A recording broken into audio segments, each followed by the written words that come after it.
Hello everyone, কেমন আছেন? আশা করি ভালো আছেন। তো আমি আজকে ব্লগ ভিডিও নিয়ে আসিনি।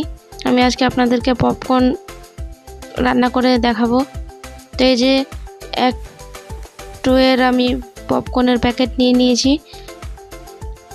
যে ক্লাসিক সল্টের পপকর্ন, এটা বাজারে কিনতে পাওয়া যায়, প্রাইস হচ্ছে 10 টাকা। আপনারা যে কোনো মুদিখানা দোকানে পেয়ে যাবেন।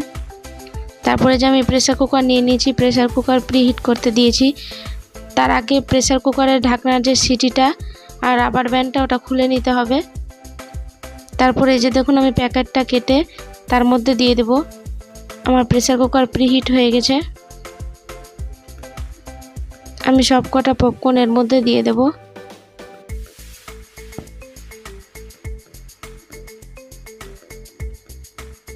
এই যে দেখুন, আমি সব কটা দিয়ে দিলাম।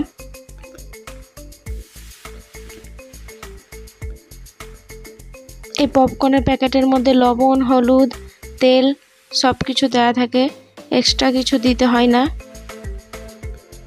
এটা যে কোনো সময় বাড়িতে বসে বানিয়ে নেওয়া যায়।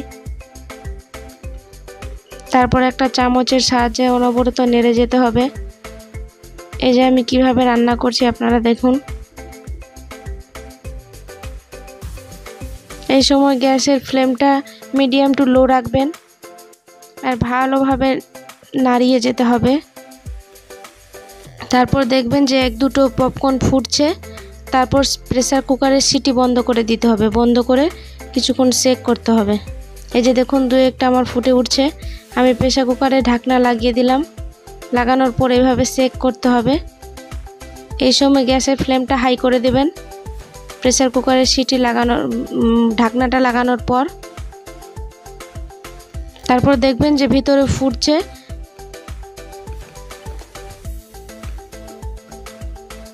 আপনি বুঝতে পারবেন, ভিতরে ফুটলেই বুঝবেন যে এখনো হয়নি, আর ফুটা বন্ধ হয়ে গেলে বুঝবেন যে আমার পপকর্ন ভাজা কমপ্লিট।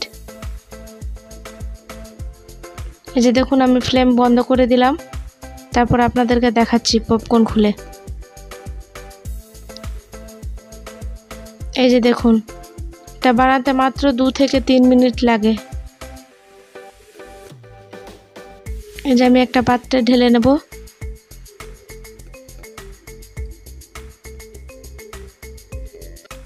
আপনারা এই পপকর্নটা খালি মুখেও খেতে পারেন, আমি তো চায়ের সঙ্গে এনজয় করব।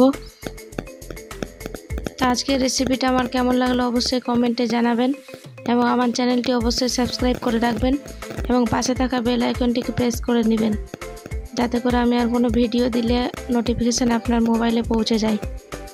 তো আজকের মতো এইটুকুই। ভালো থাকবেন, সুস্থ থাকবেন। দেখা হবে নেক্সট দিনে নেক্সট ব্লগে।